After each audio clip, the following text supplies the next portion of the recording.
interestingly, I would imagine that post-COVID, you're going to have a ton of options for people who are looking for a new career.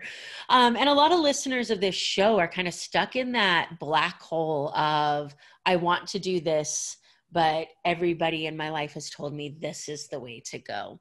So when you're having those conversations with someone and you're trying to convince them that they can follow this path they want to, what does that look like? What's that process look like for you?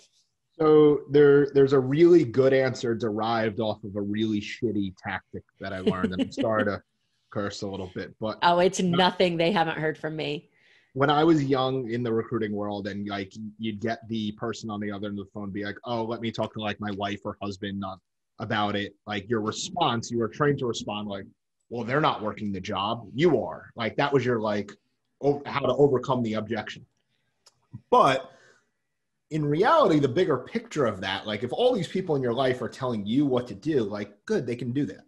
Like they could go live your life and like in their own way. But if you're not happy, like if you're not just genuinely, like we all have bad days at work. Everyone has a bad day. I mean, I run my own company. I have bad days.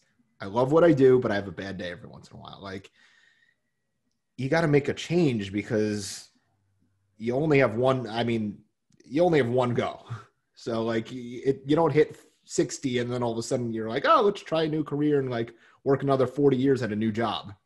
Like regretfully, that's not how we work as humans. So like change it now. Like just make a change or find a way to make that change where you're at.